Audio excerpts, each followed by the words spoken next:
Hello student, आज हम लोग बात करने वाले इस वीडियो में नीट का सिलेबस के बारे में। जो आपका नीट का एग्ज़ाम होगा उसके बायोलॉजी के सिलेबस के बारे में हम लोग बात करने वाले हैं।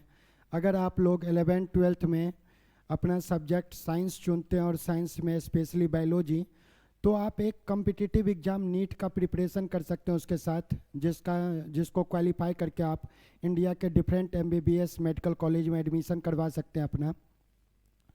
तो उस एग्ज़ाम में नीट का जो एग्ज़ाम होता है उसमें बायोलॉजी के सिलेबस के बारे में हम लोग की बायोलॉजी में उसका किस चैप्टर से किस टॉपिक से क्वेश्चन आता है उसके बारे में हम लोग डिटेल में बात करने वाले हैं। तो ये वीडियो आपके लिए बहुत इंपॉर्टेंट होने वाला है अगर आप नीट का प्रिपरेशन कर रहे हैं तो, क्योंकि आपको किसी भी कॉम्पिटिटिव एग्ज़ाम का प्रिपरेशन करने के लिए जो सबसे फर्स्ट चीज़ ज़रूरी होता है वो होता है कि आपको ये पता होना चाहिए कि आपको उस कॉम्पिटिटिव एग्ज़ाम में किस चीज़ का प्रिपरेशन करना है, कौन सा से बुक को पढ़ना है। उस बुक में डिफरेंट टॉपिक हो सकते हैं, तो उसमें से कौन सा टॉपिक आपके लिए काम का है। तो ये आपको तभी पता चलेगा जब आप कम से कम पहले नीट का सिलेबस आपको पता हो। तो हम इस वीडियो में हम लोग नीट का बायोलॉजी के सिलेबस के बारे में बात करने वाले हैं। जो नीट का एग्ज़ाम होता है वो हमारा national testing agency NTA conduct करवाता है, और वो अपने वेबसाइट पे जो सिलेबस अपलोड किया है हम लोग उसी के बारे में बात करने वाले हैं। जो नीट का सिलेबस है वो NTA के द्वारा दिया हुआ जो नीट का सिलेबस है वो सिमिलर है जो आपका क्लास 11-12 का NCERT का सिलेबस है, उससे कम्प्लीटली तो मैच नहीं करता, बट एक दो टॉपिक को छोड़ दे तो बाकी आप बोल सकते हैं कि बाकी टॉपिक तो लगभग दोनों में, नीट में और NCERT का जो सिलेबस है उसमें दोनों में सेम ही रहता है। तो हम लोग उसी के बारे में बात करने वाले हैं आज की कौन सा टॉपिक ऐसा है जो NCERT में तो है बट नीट के सिलेबस में नहीं है, या फिर नीट के सिलेबस में तो है बट जो हमारा नया वाला NCERT है उसमें वो मेंशन नहीं है। तो हम लोग इसी टॉपिक पे डिटेल में बात करने वाले हैं। तो सबसे पहले हम लोग बात करने वाले हैं जो क्लास 11th का बायोलॉजी है, नीट का उसका सिलेबस क्या है क्लास 11th के बायोलॉजी से। तो जो हमारा नीट का NCERT का जो बुक है उसमें टोटल पहले ओल्ड NCERT में टोटल 22 चैप्टर होता था, बट अब ये 3 चैप्टर को रिमूव कर दिया गया। अब ये इसमें सिर्फ 19 चैप्टर रिमेनिंग बच गए हैं। उसी 19 चैप्टर को आपको पढ़ना है, और यही सेम सिलेबस नीट का भी ये है जो NCERT में मेंशन है। तो हम लोग एक एक करके इस टॉपिक के बारे में बात करने वाले हैं। जैसे जो NTA सिलेबस प्रोवाइड किया है उसमें वो टोटल 11th के बायोलॉजी को 5 यूनिट में डिवाइड किया है, और जो NCERT है वो उसको 19th चैप्टर में डिवाइड करके रखा है। तो हम लोग एक एक करके यही देखने वाले हैं कि ये कौन कौन सा चैप्टर है और किस यूनिट के अंतर आता है, और कौन सा टॉपिक इम्पोर्टेंट है, किसको आपको ज़्यादा एम्फसाइज करना चाहिए, किस पे आपको ज़्यादा ध्यान देना चाहिए, उसके बारे में भी हम लोग बात करने वाले हैं। तो सबसे पहले जो हमारा फर्स्ट यूनिट है वो है diversity in the living world. देखिए, अगर आप बायोलॉजी पढ़ते हैं तो बायोलॉजी का मतलब ये होता है बायो मीन्स लिविंग। तो सबसे पहला जो यूनिट है आपका उसमें आप इसी के बारे में पढ़ेंगे कि व्हाट इज लिविंग, लिविंग क्या है, what is characteristic of living things, living organism का कैरेक्टरिस्टिक क्या है, बायोडाइवर्सिटी क्या होता है। देखिए, आपको ये पता होना चाहिए कि जो हमारा लिविंग ऑर्गेनिज्म है वो लगभग 1.7 to 1.8 मिलियन स्पीसीज है। अभी तो आपको मान लीजिए कि स्पीसीज भी नहीं पता हो, तो ऐसे समझ लीजिए कि जैसे जितने भी ह्यूमन है वो सब एक स्पीसीज में आते हैं, जितनी भी कैट होंगे वो एक स्पीसीज में आएगा, जितना भी डॉग है वो सब एक स्पीसीज में आएगा।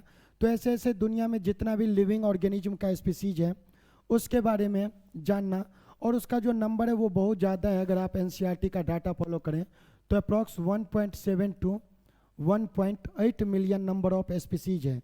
तो ये जो इतना लार्ज नंबर ऑफ स्पीसीज है उसी को हम लोग बायोडाइवर्सिटी बोलते हैं। तो उस बायोडाइवर्सिटी के बारे में आपको पढ़ना है। अब ये क्योंकि बायोडाइवर्सिटी बहुत लार्ज नंबर है, बहुत बड़ा आंकड़ा है, तो उसको आपको कैसे याद रखेंगे, उसको ईजिली रिमेंबर करने के लिए कुछ रूल बनाया गया क्लासिफिकेशन के लिए। तो ये नीड्स फॉर क्लासिफिकेशन, ये जो टॉपिक है वो टैक्सोनॉमी एंड सिस्टमेटिक के अंदर कवर होता है। NCERT में टैक्सोनॉमी एंड सिस्टमेटिक के नाम से ये टॉपिक है। कंसेप्ट ऑफ स्पीसीज और टैक्सोनॉमिकल हायरार्की। अब बात ये है कि इसमें जो आपका लिविंग वर्ल्ड में जो फर्स्ट चैप्टर है हमारा लिविंग वर्ल्ड, इसमें जो व्हाट इज लिविंग है, तो ये टॉपिक एनसीईआरटी से तो रिमूव कर दिया गया है बट नए वाले एनसीईआरटी से, लेकिन ये अभी भी नीट के सिलेबस में है क्योंकि पिछले ईयर इससे क्वेश्चन आ गया था। तो ये हो गया हमारा फर्स्ट यूनिट का first chapter the living world का बात। जो सेकंड चैप्टर है हमारा वो है बायोलॉजिकल क्लासिफिकेशन। इसमें हम लोग और डिटेल में जितना भी हमारा बायोडाइवर्सिटी में जितने लिविंग ऑर्गेनिज्म है उसको क्लासीफाई करने वाले हैं। सब हर एक जो जितने भी स्पीसीज है उसका एक स्पेशल नाम देने वाले हम लोग, बाइनोमियल नोमेनक्लेचर टॉपिक का नाम है। उसके बाद जितने भी लिविंग ऑर्गेनिज्म है उसको 5 किंगडम में क्लासीफाई किया गया। तो ये जो 5 किंगडम है उसमें उसका साइलेंट फीचर और जो क्लासीफाइड किया गया मोनेरा, प्रोटिस्टा, फंजाई और प्लांट एंड एनिमल 5 किंगडम, उसमें से 3 किंगडम मोनेरा, प्रोटिस्टा और फंजाई के बारे में हम लोग डिटेल में पढ़ने वाले हैं इस सेकंड चैप्टर में बायोलॉजिकल क्लासिफिकेशन में। और इसके साथ साथ जो कुछ लाइकेन है, माइकोराजा, वायरस और वायराइड, इसके बारे में भी हम लोग सेकंड चैप्टर में स्टडी करने वाले हैं। जो थर्ड चैप्टर हमारा वो स्पेशली बोटनी आप बोल सकते हैं इसको, क्योंकि इसमें हम लोग प्लांट किंगडम के बारे में पढ़ने वाले हैं। जो हमारा फोर्थ किंगडम है प्लांट किंगडम, उसके बारे में हम लोग डिटेल में पढ़ने वाले हैं चैप्टर 3 में, silent feature and classification of plant into major group, that is algae, bryophyte, pteridophyte, gymnosperm. और इसमें एक इंटरेस्टिंग बात यह है कि पहले एंजियोस्पर्म भी था हमारे सिलेबस में, जो प्लांट किंगडम था उसमें जो ग्रुप है उसमें अलगी, ब्रायोफाइट, टेरिडोफाइट, जिम्नोस्पर्म और एंजियोस्पर्म को भी इंक्लूड किया गया था, बट नए वाले सिलेबस में से एंजियोस्पर्म को रिमूव कर दिया गया। लेकिन आपको देखिए एक बात, यहाँ से थर्ड चैप्टर से तो एंजियोस्पर्म को रिमूव कर दिया गया है, बट जो हमारा फिफ्थ चैप्टर है उसमें आपको स्पेशली जो मॉर्फोलॉजी और सिक्स चैप्टर है एनाटोमी, उसमें आपको एंजियोस्पर्म का ही मॉर्फोलॉजी और एनाटोमी पढ़ना है। तो यहाँ से हम रिमूव कर भी दें एंजियोस्पर्म को तो भी कोई फर्क पड़ता नहीं, आपको पढ़ना तो पड़ेगा ही। तो इस थर्ड चैप्टर में हम लोग एक्चुअली प्लांट किंगडम का जो लार्ज ग्रुप है अलगी, ब्रायोफाइटा, टेरिडोफाइटा और जिम्नोस्पर्म, इसका कुछ साइलेंट एंड डिस्टिंग्विश फीचर के बारे में पढ़ने वाले हैं। और एटलीस्ट 2 एग्जाम्पल तो बोलने के लिए बोला गया, बट आपको ये नहीं बताया गया कि कौन सा 2 एग्जाम्पल, तो आपको कम से कम 5-6 एग्जाम्पल आपको इच ग्रुप का याद करना ही पड़ेगा, और वो आसानी से आपको याद भी हो जाएगा अगर आप धीरे धीरे कंप्लीट सिलेबस पढ़ेंगे तो। जो हमारा फोर्थ चैप्टर है, फर्स्ट यूनिट में ही ये चारों चैप्टर हैं, तो जो हमारा फोर्थ चैप्टर है वो है एनिमल किंगडम।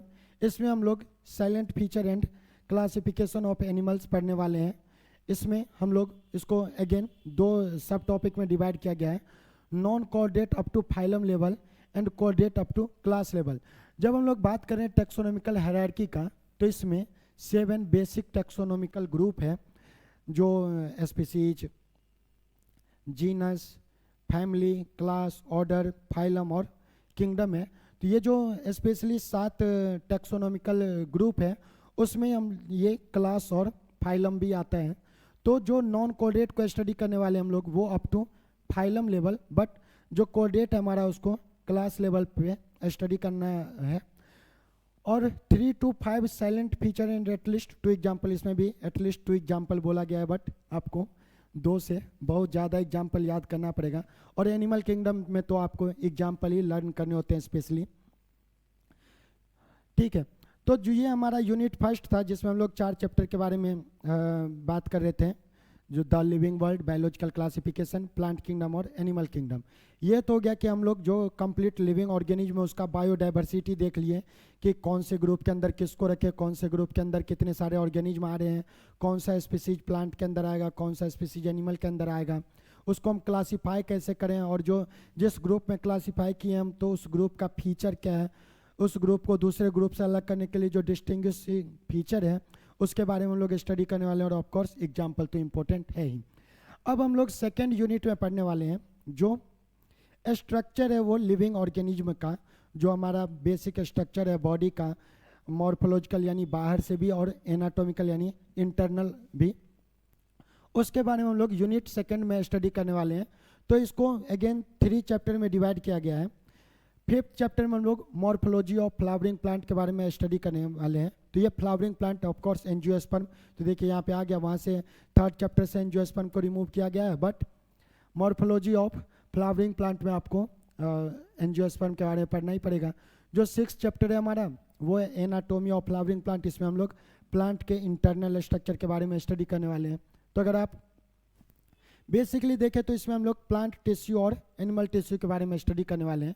तो जो हमारा सब टॉपिक है इसमें वो ये है, इस चैप्टर में 5th चैप्टर में tissue, anatomy and function of different part of flowering plant, जो root, stem, leaf, inflorescence, cymose और रेसिमोज, जो बेसिकली 2 इन्फ्लोरेसेंस है, साइमोज और रेसिमोज, इसके बारे में हम लोग स्टडी करने वाले हैं। इसके बाद flower, fruit and seed to be dealt along with the relevant practical of the practical syllabus. तो जो इसका जो प्रैक्टिकली यूज है फ्लावर का और सीड का, उसके बारे में भी हम लोग को स्टडी करना है। इसके बाद कुछ नया जो फैमिली ऐड किया गया, ये इंपॉर्टेंट बात है कि इस बार नए वाले सिलेबस में कुछ नए फैमिली, पहले तो 3 ही फैमिली था, सोलेनेसी, लिलिएसी और फेबेसी, बट इस बार सोलेनेसी और लिलिएसी को हटा के एक कुछ नया फैमिली ऐड किया गया है, वो है मालवेसी, क्रूसीफेरी, लिग्मिनिएसी, कंपोजिटी और ग्रामिनी। ये कुछ नया फैमिली ऐड किया गया है, तो आपको इसके बारे में पढ़ना पड़ेगा।